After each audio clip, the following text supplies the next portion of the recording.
It was the 12th of January in the unforgiving winter of 1888. The mercury in the thermometers of Oakhaven Valley did not merely drop. It plummeted like a stone cast into a lightless abyss, settling at a bone-shattering 30 degrees below 0 Fahrenheit. At this temperature, the air ceases to be a gas and becomes a physical weapon. It is a cold that steals the breath from your lungs, turning the moisture in your eyes to crystalline grit. The wind howled through the valley like a legion of starved wolves, carrying a blinding, suffocating curtain of snow that erased the horizon and buried the world in a white, merciless shroud. This was not a storm. It was an executioner, sent by nature to test the fragile illusions of mankind. In the center of town, inside the grand three-story Victorian mansion of Mayor Sterling, the illusion was shattering. The mayor, a man who believed that wealth was a shield against the elements, was currently swinging a heavy iron axe into the backrest of an imported $500 French mahogany dining chair. His breath plumed in the freezing air of his own parlor.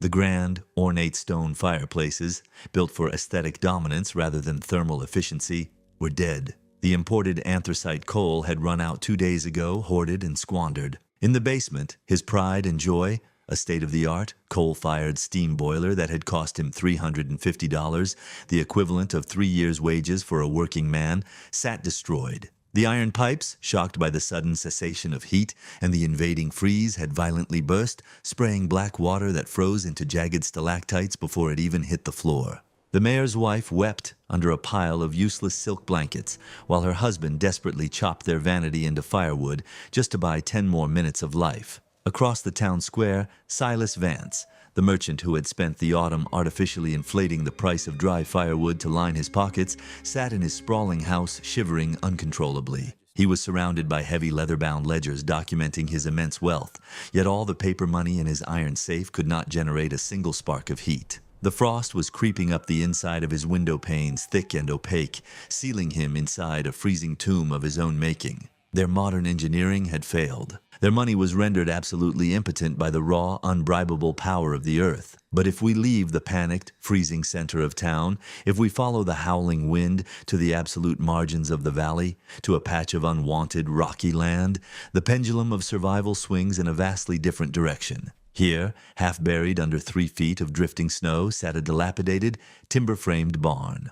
From the outside, it looked like a frozen corpse of a building, long abandoned, its roof sagging under the immense weight of the winter sky. There was no chimney billowing thick black smoke. There was no glow of a raging hearth.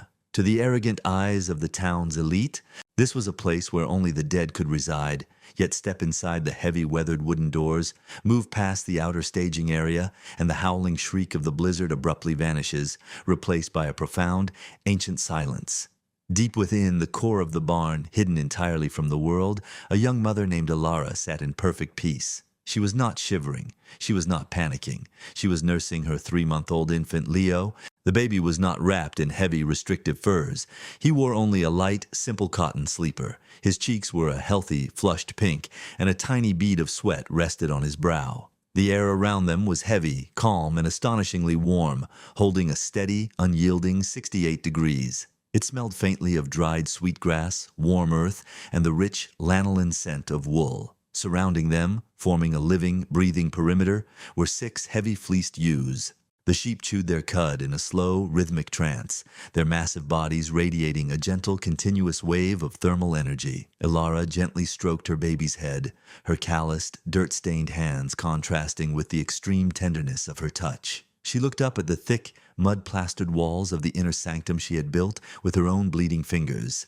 While Mayor Sterling had spent $350 on a boiler of iron and fire that ultimately betrayed him, Ilara's sanctuary, a masterpiece of ancestral physics and biological heat, had cost her exactly $4.15 for a few reclaimed iron pipes and heavy canvas scraps.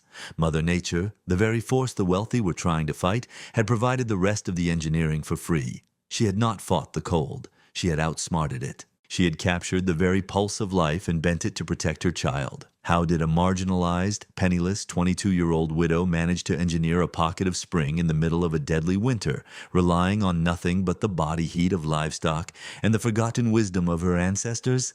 How did she create a thermal battery so perfect that she and her baby thrived while the masters of the town broke their teeth on the ice? To understand this triumph of humility over arrogance, we must rewind the clock. We must go back 3 months to the dying days of autumn, when the leaves were turning to rust and the first cruel frost kissed the earth.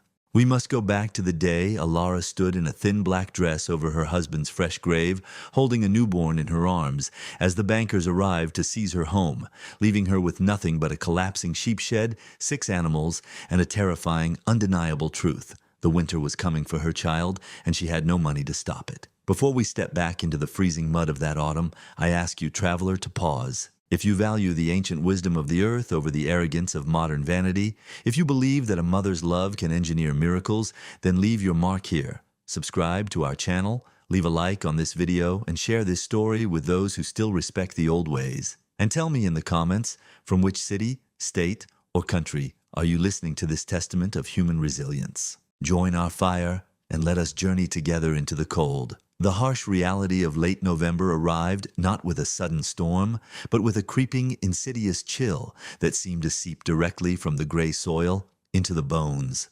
The trees of Oakhaven Valley had already surrendered their leaves, standing like skeletal sentinels against a bruised, leaden sky. For Alara, the descent into absolute vulnerability had been agonizingly swift. Just 3 weeks prior, she had buried her young husband, a hard-working carpenter taken by a sudden, violent fever. With his death went their meager income, and with the income went the bank's patience. The financiers, men who dealt in paper and percentages rather than flesh and blood, had wasted no time. They seized the modest, warm cottage Alara and her husband had built, locking the doors and leaving the young widow standing in the freezing mud with a newborn baby wrapped against her chest and a deed to a worthless, rotting sheep shed on the rocky outskirts of town. This shed was a monument to decay. Its timber frame leaned precariously, the wooden siding warped and cracked, offering gaps wide enough for a grown man to slip his hand through. When the north wind blew, it did not merely draft. It shrieked through the structure, carrying the bitter promise of the deep freeze to come. Inside, the floor was nothing but hard-packed, frozen dirt, smelling faintly of old manure and damp rot. Her only companions were 6 heavily wooled ewes, the remnants of a small flock the bank deemed too sickly and worthless to confiscate. Standing in the center of this drafty ruin, clutching little Leo, Alara watched her own breath turn to white vapor. The baby whimpered, a weak, high-pitched sound that tore at the very fabric of her soul. She had no hearth. She had no stove. She was completely, entirely exposed to the raw apathy of nature. Desperation is a cruel master, but maternal duty is an unstoppable force. Knowing she could not survive the night without heat, Alara gathered the absolute entirety of her liquid wealth, exactly $4.15, mostly in scuffed copper and tarnished silver coins, and began the brutal 3-mile trek into the center of Oakhaven. The town square was a theater of arrogant prosperity. Wagons groaning under the weight of premium, kiln-dried hardwood and massive sacks of black anthracite coal clogged the cobblestone streets. The wealthy merchants and landowners were fortifying their mansions, preparing to wage a war of financial attrition against the winter. Alara, her thin black mourning dress offering no resistance to the biting wind, pushed open the heavy oak door of Silas Vance's mercantile. The immediate wave of heat inside was almost suffocating. The air was thick with the scent of roasted coffee beans, oiled leather, and the heavy, arrogant musk of imported cigars. A massive iron potbelly stove roared in the center of the room, glowing a dull, angry red, consuming more wood in an hour than Alara had used in a week. Silas Vance stood behind his polished mahogany counter, a man whose waistline was as inflated as his prices. He was meticulously tallying a leather-bound ledger, his fingers stained with ink and greed. Beside him stood Mayor Sterling, wrapped in a luxuriant, ankle-length beaver pelt coat, casually peeling an orange, a rare, expensive luxury shipped by train from the distant south. Alara approached the counter, her hands trembling not just from the cold, but from the crushing weight of her humiliation. She placed her $4.15 on the polished wood. The coins made a pathetic, hollow clink. "Mr. Vance," she began, her voice hoarse but steady, "I need wood, or coal. Even the scraps, the bark, the dust from the floor, whatever this will buy." Silas Vance stopped writing. He looked at the meager pile of coins, then slowly dragged his eyes up to Alara's wind-chapped face and finally to the bundle of rags that held her sleeping infant. A slow, condescending smile spread across his face. $4.15? Silas chuckled, the sound wet and dismissive. "My dear widow, that might buy you a bucket of damp sawdust. Have you not seen the ledgers? The winter is forecasted to be brutal. Supply and demand, Alara. The price of anthracite has tripled. The men who built this town are securing their comfort. The market does not run on charity. Mayor Sterling stepped forward, tossing a piece of orange peel directly onto the roaring iron stove, where it hissed and burned away in an instant. He looked at Alara with a gaze of faux pity that masked a deep, structural cruelty. "I heard the bank put you in the old sheep shed by the ridge," the mayor said, his voice dripping with aristocratic concern. "It is a wooden tent, Alara, a hovel. You cannot live there. You are a civilized woman, not a beast of the field. The wind will tear that rotten timber apart before January." "I will manage," Alara said quietly, her jaw tightening. "I just need a little fuel." "Manage?" The mayor laughed aloud, a booming sound of sheer technological arrogance. "You cannot fight the winter with dirt and poverty. Do you know what I have just installed in the basement of my estate? A pressurized steam boiler, $350 of hardened cast iron and modern engineering.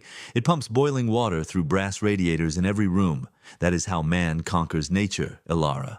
Through industry, through capital.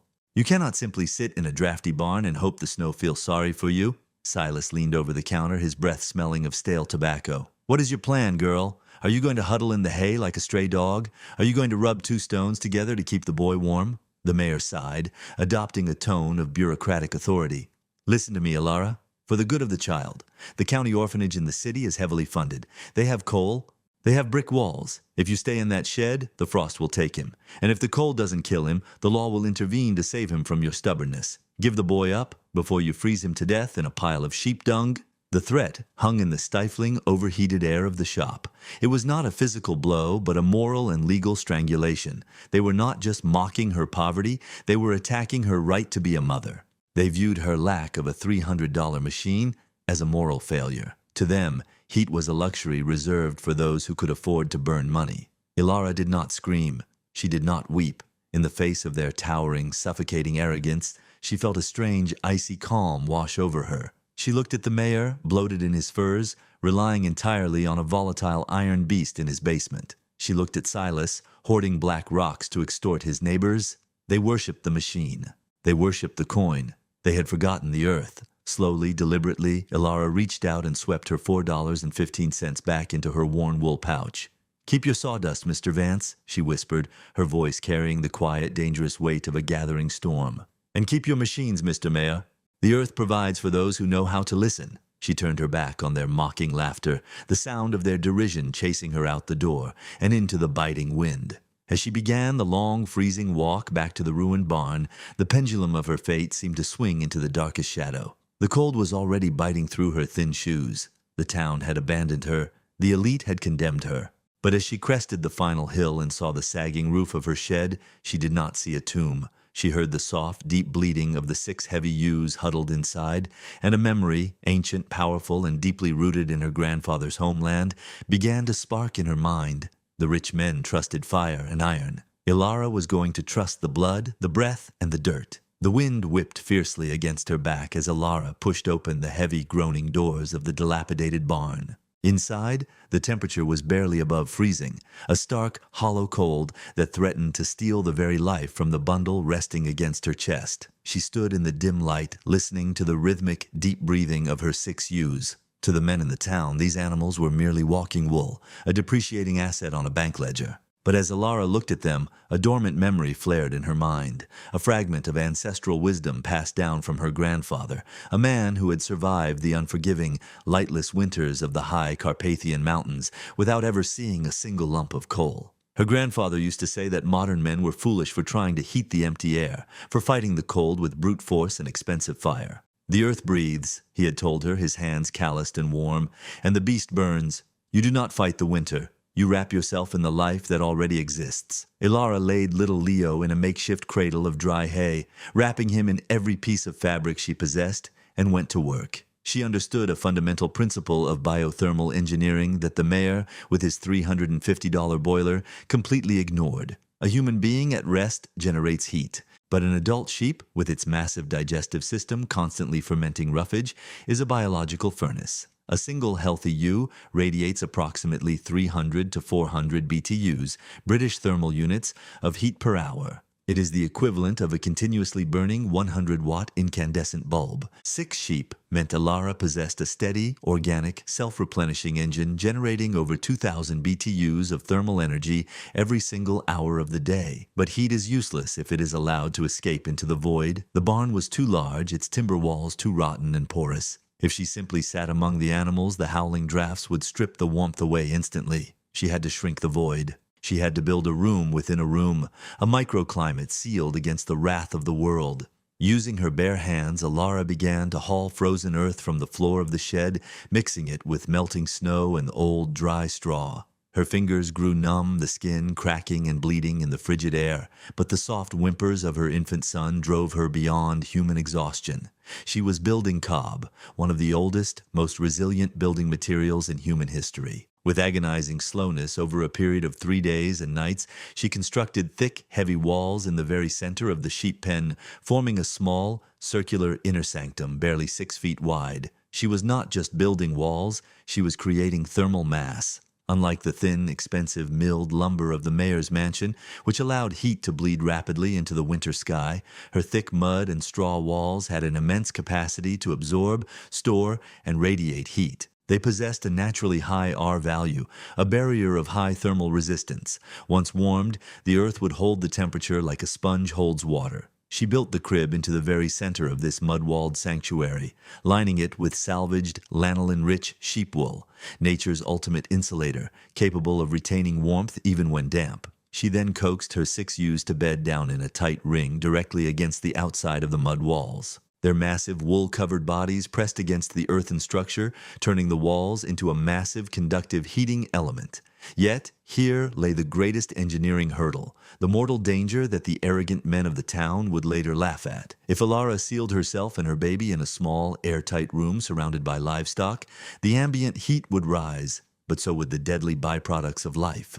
The carbon dioxide from their breath, the heavy methane, and the sharp toxic ammonia from their urine would accumulate. The humidity would saturate the air, settling in the baby's lungs, bringing on pneumonia long before the frost could take him. How could she harvest the life-saving heat without suffocating on the toxic air? It was here that Alara spent her absolute entire fortune. The $4.15 that Silas Vance had mocked did not go to firewood. She had walked to the local scrapyard and purchased 3 lengths of rusted iron stovepipe and several yards of heavy, discarded sailcloth canvas. With these simple, reclaimed materials, she engineered a masterpiece of passive thermodynamics. She understood that she did not need a fan, a pump, or a pressurized boiler. She only needed gravity and the natural laws of convection. First, she installed a low-intake pipe, running it from the freezing outside air under the outer barn wall and opening it right at the floor level where the sheep slept. The freezing, dense air from the outside was drawn in, spilling across the floor. As this fresh air met the warm bodies of the animals, it rapidly heated. Physics dictates that as air warms, its molecules expand. It becomes lighter and naturally rises. High up on her inner mud wall, near the ceiling of her sanctum, Alara installed a baffled vent, covering it tightly with a double layer of the heavy canvas. The canvas acted as a rudimentary breathable filter. The warm, fresh air, rising naturally from the sheep, pressed against the canvas, pushing its way into Alara's room, filling it with a steady, gentle, dry heat. But to keep this air flowing, to prevent the toxic ammonia from building up, she needed an exhaust. She took her longest, widest iron pipe and suspended it vertically directly over the area where the sheep soiled the ground, punching the top end straight through the sagging wooden roof of the barn. This was the genius of the stack effect. The warm, moist, foul-smelling air naturally sought the highest point of escape. It rushed up the vertical iron chimney, creating a powerful, silent updraft. This upward rush created a slight negative pressure, a natural vacuum at the bottom of the room, which continuously pulled more fresh, cold air in through the floor intake. It was a perfect, self-sustaining loop. Cold air in, warmed by the blood and wool, filtered into the sanctuary. Foul air sucked violently out through the roof. There were no moving parts. There was no coal to shovel. There was no $300 boiler waiting to burst. For $4.15, Alara had weaponized the very laws of physics to protect her son. Inside her mud walls, the air was pristine, smelling only of sweet dried grass, while the temperature climbed steadily to a stable, unbreakable 68 degrees. But the town did not see the physics. They only saw the poverty. A week before the great blizzard struck, Silas Vance's ledger clerk had ridden past Ilara's property to inspect the bank's collateral. He had peered through the cracks in the barn, seeing the strange mud structure and the rusted pipes jutting from the roof. He spurred his horse back to town, his laughter ringing through the freezing valley. That evening, inside Vance's overheated mercantile, the elite of Oakhaven gathered to mock the widow. "She is building a dirt grave," Silas roared, pouring a glass of expensive amber whiskey, his belly shaking with cruel amusement. "Tubes and mud. The girl has gone completely mad with grief. She thinks she can steal the heat from a sheep's breath. The ammonia will blind the child in 2 days, and the frost will take the rest." Mayor Sterling leaned against the roaring iron stove, shaking his head with an air of sophisticated pity. "It is the tragedy of the uneducated, Silas. They do not understand science. Pipes do not generate fire without fuel. You cannot cheat the winter by sleeping in a mud hut with livestock. It defies logic. To survive, you must conquer nature with industry. You must burn fuel. My boiler will keep my estate at 70 degrees, even if the devil himself freezes over." "Let her freeze, then," Silas scoffed, closing his ledger with a sharp, dismissive snap. "When the deep winter hits, that rotting barn will be her tomb, and we will reclaim the sheep. It is the natural order. The strong, the wealthy, and the prepared survive. The weak are buried." They laughed, clinking their glasses, bathing in the artificial heat of their expensive coal, entirely blind to the storm that was gathering on the horizon. They attacked the logic of her survival, worshipping their machines, unaware that the very earth they despised was about to rise up and shatter their iron arrogance into a million frozen pieces. The laughter of the arrogant is always the loudest, just before the earth decides to silence it. On the morning of January 12th, the sky above Oakhaven Valley did not lighten with the dawn. Instead, it bruised into a sickly, suffocating purple. The barometric pressure plummeted so violently that dogs in the town square began to howl in unnameable terror. Then the White Death arrived. It was not a mere snowstorm. It was a bomb cyclone, a meteorological leviathan of plunging pressure and Arctic fury. Within an hour, the temperature crashed from a deceptive 30 degrees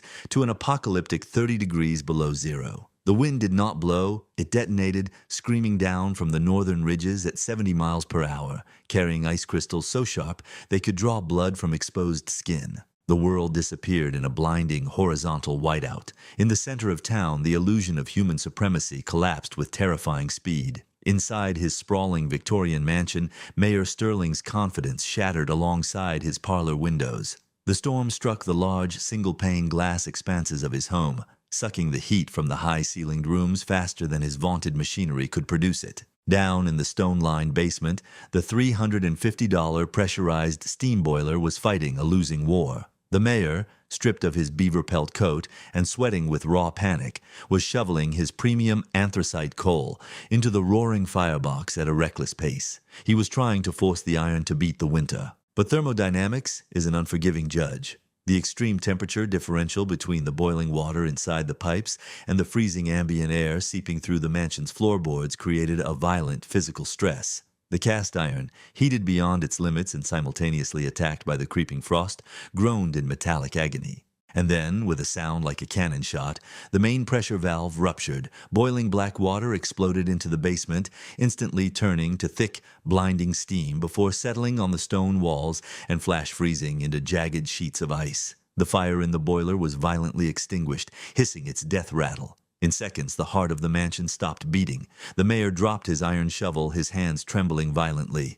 His $350, his modern engineering, his absolute certainty in the power of capital, all of it had just died in the dark. Above him, his wife began to scream as the indoor temperature began its rapid, deadly freefall toward zero. But let us swing the pendulum away from the freezing monuments of the elite.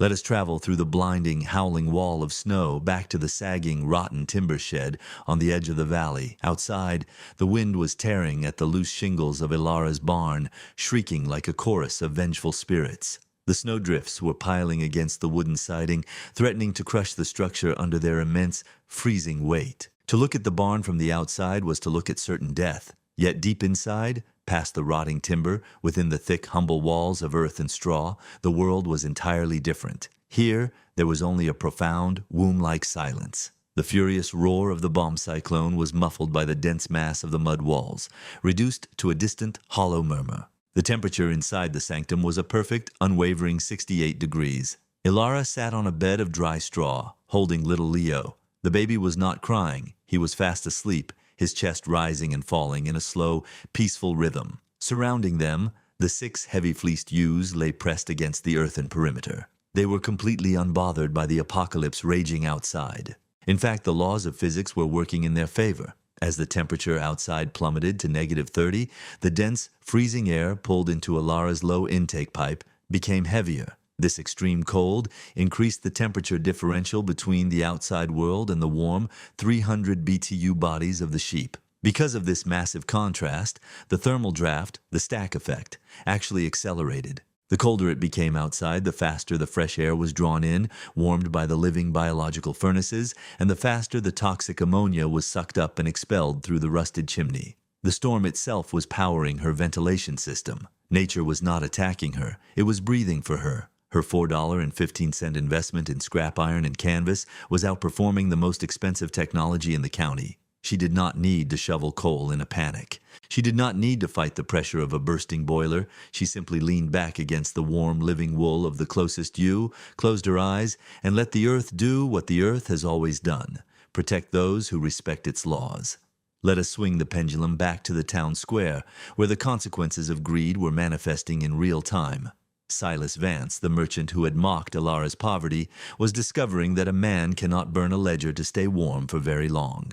His massive potbelly stove, designed to consume large logs of hardwood, was burning out of control. The high winds of the bomb cyclone had created a massive vacuum over his stone chimney, turning it into a suction tube. The draft was so incredibly violent that it was ripping the heat straight out of the firebox and pulling it up into the sky before it could warm the room. Shivering violently, his breath pluming in the air of his own mercantile, Silas realized his hoarded supply of wood was vanishing. To keep the fire alive against the extreme draft, he was feeding it 3 times the normal amount of fuel. By midnight, his premium hardwood was gone. Panic, cold and sharp, pierced his chest. He began to drag his expensive mahogany chairs to the hearth, smashing them with a hammer. Then went the imported wooden crates. Then, in a final act of psychological collapse, he began tearing the thick, leather-bound pages of his financial ledgers, throwing his recorded wealth into the flames just to keep the frost from blackening his fingers. His money was literally turning to ash, and he was still freezing. For 3 days and 3 nights, the White Death held Oakhaven Valley by the throat. The snow buried the roads, sealed the doors of the mansions, and silenced the bustling machinery of the arrogant. The wealthy, trapped in their freezing monuments, huddled under useless silk, burning their expensive furniture, waiting for the end. But on the morning of the 4th day, the wind finally broke. The bruising purple clouds cracked open, revealing a blinding, razor-sharp blue sky. The temperature remained brutally low, but the air was still. The storm had passed, leaving behind a frozen, silent graveyard of modern hubris. The question now hung in the freezing air. When the men of the town finally dug themselves out of their icy tombs, what would they find at the edge of the valley? Would they find the frozen corpse of a foolish widow as they had so cruelly predicted? Or would they find a truth so profoundly humbling that it would shatter their worldview forever? The morning of the 4th day broke over Oakhaven Valley with a blinding, mocking brilliance. The bomb cyclone had finally exhausted its fury, leaving behind a world entombed in white. The silence was absolute, heavy, and terrifying. It was the silence of a landscape that had been purged of human arrogance. In the center of town, the front door of Mayor Sterling's mansion slowly pushed open, scraping violently against a 4-foot snowdrift. Out stepped the mayor, followed closely by Silas Vance. They were unrecognizable. Gone were the imported beaver pelt coats and the smug, polished veneers of wealth. Their faces were smeared with black soot from burning their own varnished furniture and leather ledgers. They were wrapped in scorched rugs and torn silk curtains, shivering so violently that their teeth clicked like castanets in the dead air. Their $350 boiler was a shattered iron carcass in a flooded, frozen basement. Their money had proven utterly useless against the absolute zero of nature's wrath. Desperation drove them to the edge of town. They trudged through waist-deep snow, their lungs burning with every intake of the -30-degree air. They were heading toward Ilara's barn, not to apologize, but driven by a grim, predatory instinct. They expected to find a frozen tomb. They expected to break the ice, move the widow's rigid body aside, and slaughter her sheep just to drink the warm blood and wrap themselves in the raw, bloody fleeces. It was the ultimate reduction of the civilized man. Stripped of his machines, he reverts to a desperate beast. As they crested the final ridge, the dilapidated barn came into view. It was half buried under a massive snowdrift, looking exactly like the grave they had predicted. But as they staggered closer, Silas Vance stopped, his soot-stained face twisting in utter confusion. Above the sagging, snow-covered roof, the rusted iron exhaust pipe was not frozen solid. A steady, gentle plume of clear, warm vapor was rising from it, melting the snow immediately around the metal. With trembling, frost-bitten hands, the mayor pushed against the heavy outer doors of the barn. They groaned and gave way. The outer staging area was bitterly cold, but as the two men stumbled forward, they felt something impossible. It was not the biting, toxic smell of ammonia they had joked about. It was a wave of dry, pristine warmth, carrying the faint, sweet scent of dried earth and living wool. They approached the center of the shed, where the thick, mud-plastered walls stood like a fortress against the apocalypse. The canvas flap covering the entryway was pulled back. Mayor Sterling and Silas Vance fell to their knees in the dirt, entirely paralyzed by the scene before them. There, in the center of the earthen sanctum, sat Ilara. She was not shivering. She was not dead. She was bathed in a soft golden light filtering through the roof cracks, quietly knitting a small sweater. Little Leo was asleep in his crib, his face a picture of absolute, flushed peace.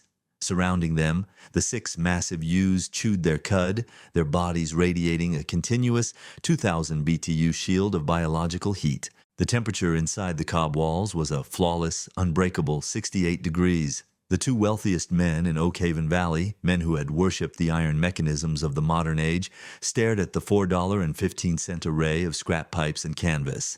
They saw the cold air drafting in, they felt the radiant thermal mass of the mud walls, and they finally understood the physics of their own defeat. Ilara had not fought the winter. She had embraced the laws of thermodynamics. She had used the stack effect to filter the air, and she had used the oldest engine on Earth, life itself, to generate the heat. Silas Vance, the man who had mocked her poverty, began to weep. The tears tracked through the soot on his face, freezing on his chin. "We burned everything," he whispered, his voice cracking with the absolute humiliation of the defeated. "We burned our chairs. We burned the ledgers. The iron burst. The cold took it all." Mayor Sterling looked at the infant, alive and warm, and then looked at the young widow he had threatened to institutionalize. He bowed his head, his aristocratic pride completely shattered. "Ilara, we are freezing. Please, we were fools." This was the moment the pendulum rested. Ilara had every right to turn them away. She had every right to let the men who had mocked her, who had threatened to take her child, freeze in the outer barn. But true wisdom, the kind passed down from the ancestors who first tamed the earth, does not harbor the petty vengeance of the modern ego. Ilara understood that the earth provides for all, even the arrogant, if they are willing to bow their heads. She looked at the shivering, broken men, her eyes filled not with triumph, but with a solemn, profound pity. "The earth does not hoard its warmth, Mr.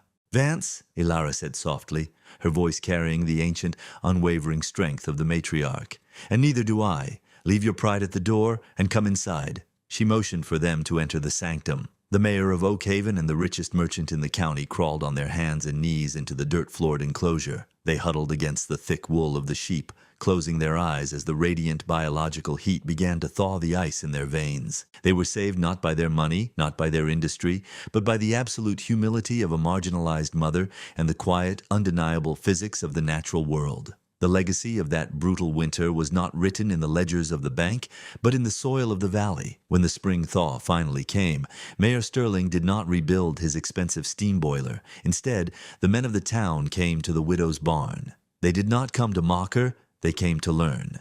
They learned about thermal mass. They learned about passive geotemperature and the R value of earth and straw. Ilara, the woman they had cast out, became the quiet guardian of their survival, teaching them that the most advanced technology is not made of iron and fire, but of harmony, physics, and respect for the natural order. We live in an era, my friends, where we have become entirely dependent on fragile grids, expensive fuels, and the illusion that throwing paper money at a problem will shield us from the raw power of nature. We build houses of glass and thin wood, completely forgetting the ancient wisdom of the earth. Ilara's story is a reminder that true resilience does not come from a bank account. It comes from knowledge, humility, and the courage to look back at the lessons of our ancestors. If this story ignited a fire within your mind, if you believe that the old ways still hold the key to our future, then I ask you to stand with us. Leave a like on this video to honor Ilara's legacy. Subscribe to the channel to join our community of resistance against the arrogance of the modern world, and share this audio documentary with someone who needs to hear it. And before you go, tell me in the comments below from which city, state, or country are you watching? Where in the world is the flame of ancient wisdom still burning tonight? Until next time, respect the earth, guard your loved ones, and never underestimate the power of a mother's love.